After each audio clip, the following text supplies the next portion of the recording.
Guys, we're in Miami, Florida, and today we're going to be doing a full YouTube video with my guy Cuebanks. He actually just invited me to his hypercar unveiling, which you guys will be seeing later on in this episode. And right here, we're actually outside. They're all getting ready to go on a car rally. And I want you guys to see what we got over here. So we're gonna go through a quick introduction of what we see. So follow me, cameraman. Right here, we got a 765 McLaren. This thing is crazy.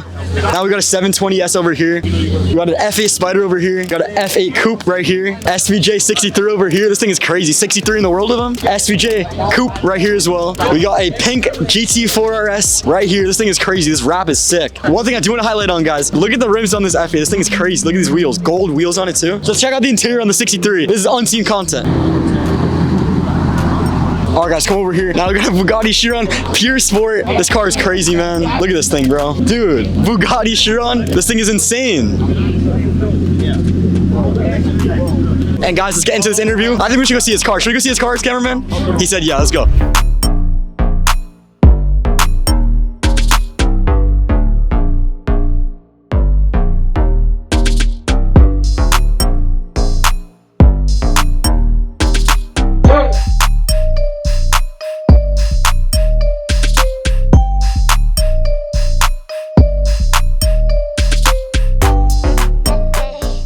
All right, guys, we're chilling with Cuebanks, man. We have all these cars around us. Yeah. You live in Miami, correct? Yes. Well, on the outskirts. Okay. Suburbs vibes. You know? What does that mean? Because like Miami's kind of crazy to me, but at the same time, I have a lot of reasons to be in Miami, but it's not like I have to be in the chaos 24/7. I like very open land, you know, like houses that have complexes and that kind of stuff, not condos 24/7. So that's my style of things. And how old are you?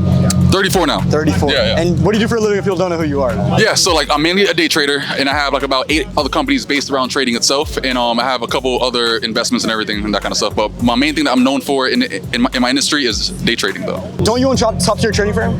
Yeah, top tier is like one of our main companies for the main fact that like the biggest struggle for a lot of traders are the main fact that they try to look for capital, and top tier trader pretty much gives capital to traders that are looking for capital by them going through an evaluation process to then be able to get funded up to $300,000 of our money, and then they get to leverage that money. How much money do you think someone needs to start with if they want to become successful at trading? I'd probably say the first things first. It's not really about the amount that you start with. It's more just about how much money you're actually investing into like education and like things of that nature, so you can actually get better there. Because like it's not the money that actually makes a trader, it's like the skill set mainly. Would you recommend someone buy a course if they're starting out? 100%. Why not? Like why not invest into a person that's pretty much are where you want to be eventually? It doesn't make sense. And you're a mentor personally, correct? Yes. Like I've been training people for the past like maybe like 9 years in my company called Wall Street Academy, where I have about 130 hours worth of content that I've recorded for the past 9 years. So they're able to actually learn like the skill set of mine and apply it to like whatever they're doing to actually get more of an edge in the market. And so if someone's starting out and they're looking for that mentor, any suggestions you'd give them to get comfortable with the right mentor? First things first, find a person that pretty much has what you want, and also find a person that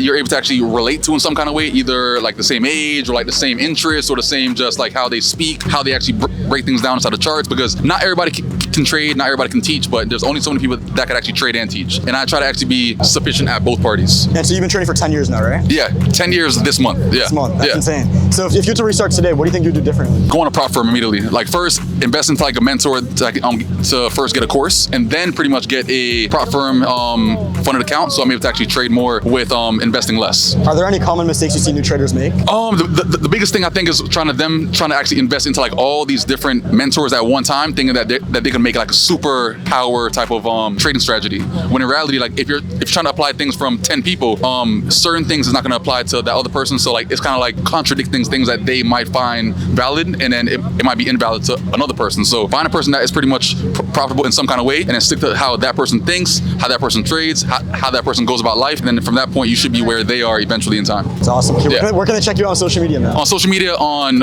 it could be YouTube, it could be Instagram, it could be Twitter, it could be Facebook, all Cuebanks, Cuebanks, and holla at me. Damn, Q, what do we got over here, man? A couple toys, you know, man cave vibes.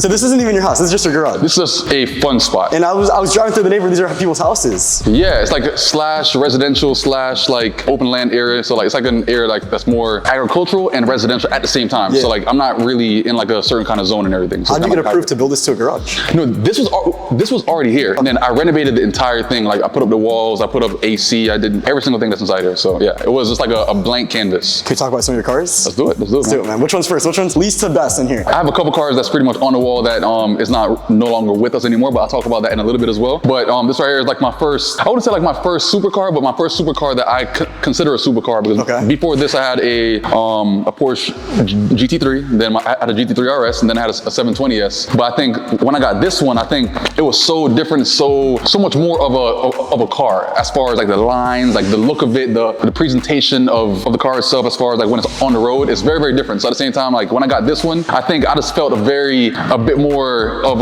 in a different realm, like when it comes to supercars, because like when it comes to the Aventador, it's the closest thing to hypercar level, you know? So this right here was like the car that I got back in 2019, and it's been like 5 years now. So yeah, it's still like the love of my life when it comes to all my cars though, definitely. And how much was this one then? This one, at the time, I got this one for $430. $430, what's it worth today? Easily like high fives. Fives? And so is this your cheapest one in this garage? Yeah, sadly. How many cars do you have in your total fleet? Well, I had about like 9, 10, but now like I sold a couple cars and everything else. Like, what do you sell? I sold my Ferrari Pista and my Ferrari 812 and Largo about maybe a couple months ago and everything else, because I had something new coming also. You went from Ferrari to Lamborghini. So why'd you get rid of the Ferraris? Man, you're all Lamborghini now. So like when it came down to it, right, like I love the Ferraris, I love like what they stand for and everything, but at the same time, like I think it was just something that was missing, because like whenever I'm in like the Lambos, like it's so much more aggressive. I like the fact that I could drive down the street and then like it demands attention, because it's like it's so loud, it's so aggressive. The look of it, it just has so much more presence compared to a Ferrari. You know what I'm saying? That's true. The Ferraris still sound amazing, they still drive amazing, but at the same time, like I just love the fact that in a Lambo, like it's always a different kind of pull up. Like no one can ever deny the fact that Lambos are great looking cars, close in from afar. Driving sounds good and everything else. Let me ask you this. It might be a little bit of a random question. No. See the Jamaican flag in the inside? Yeah. How important is religion, or how important is your culture? I mean, so I came here like when I was like 9 years old. So at the same time, coming here from Jamaica at 9, like I was very, very inspired by the fact that like I'm now more exposed to different things, because like when I was in Jamaica, there was not really much cars around like this around in Jamaica at all. Like there was like trucks and like, you know, certain sports cars like back then and that kind of stuff. But at the same time, there was nothing this crazy in Jamaica at the time. So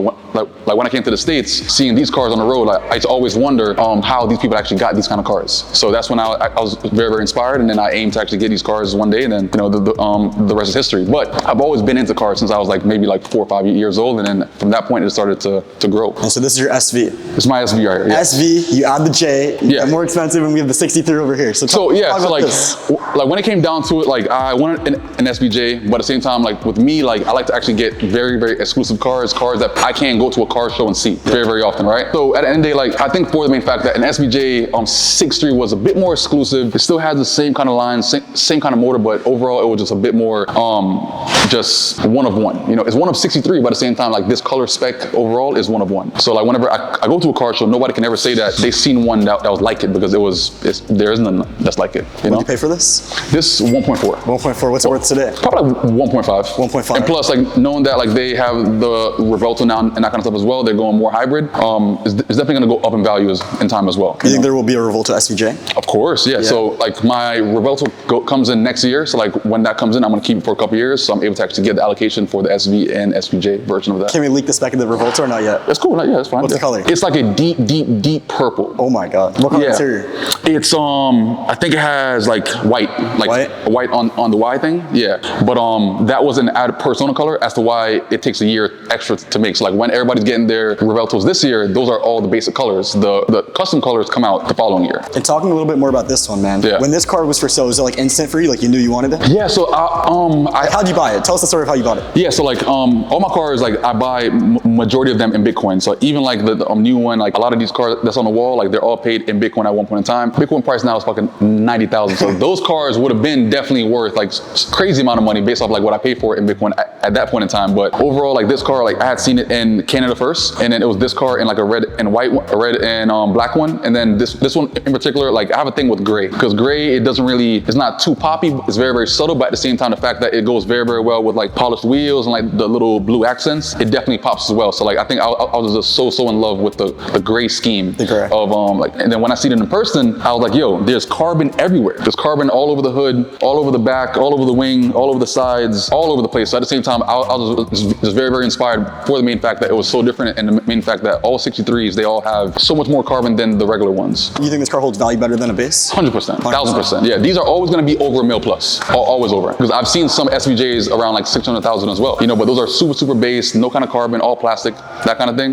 But the SVJ 63s and even like the Zygos, like the ones that pretty much have like the little dots on the side, those are only one of 10. Damn. Or one of 20, like a super low number. But those are like around like $1.9 million now. You think one of those will come soon? No, it doesn't make sense. It doesn't make sense. I think like it's cool that it's exclusive, but I wouldn't pay $2 million for an SVJ. Like it doesn't make sense for me. Personally. All right, and today is a big day for you. It's hypercar unveiling. Yeah. I think we should just give you the honors. Talk about what you just got. This car that I got right here is pretty much a car that's in the hypercar class. It's 9 years old now, but at the same time, it's still like one of those cars that's pretty much a part of the Trinity cars. It still looks very, very good. I think this car in particular was definitely ahead of its time by far as tech-wise, performance, all these things, and definitely like the look of it now. I think I've made it into the fact that you can't really tell that it's a 9-year-old car. It blends in very, very well with all the cars that you guys see on the road today as well. So this right here is my Porsche 918, and yeah, bro. So like this right here, like this is a gray spec. Again, like I love the fact that with the grays, they pretty much come with the polished wheels. They pop so much more, and with the little hints of color, like the small hints of green and that kind of stuff as well, it makes the car pop out so much more on the road as well. So like the road presence of this car is going to be insane.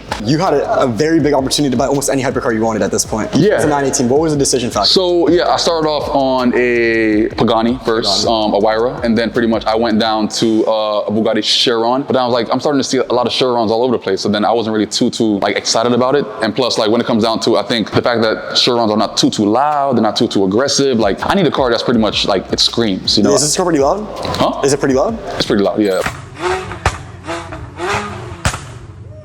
And that's crazy because it's a hybrid or electric? It's hybrid. It's hybrid. But it's a V8 as well. So at the same time, like the fact that it's super loud as well with the custom exhaust, it definitely pops on the road, and it spits fire as well. So spits flames? Yeah, it's pretty sick. And can we ask how much you pay for this one? This one, $2 million flat. $2 million? What do you think it's worth? You think it's worth $2 million? Definitely, yeah. These cars in particular are still going to be able to actually raise in value as well, for the main fact that it's like the cheapest Trinity car, but it's definitely the main one that is very sought upon like nowadays. So I think maybe in the next 2 years, it might be worth like 2.3. And that kind of stuff as well. So, but even like a year and a half ago, it was worth like around, you've seen these for like around 1.4. And now these cars are going for like around 1.9, 2 mil, 2.5 easily now. Have you put money into it? Yeah, 70,000. Already?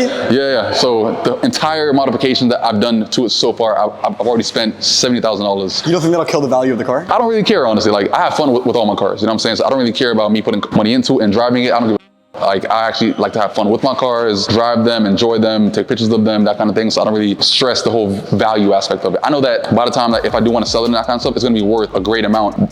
That's not going to really hurt me too much. So I should be good.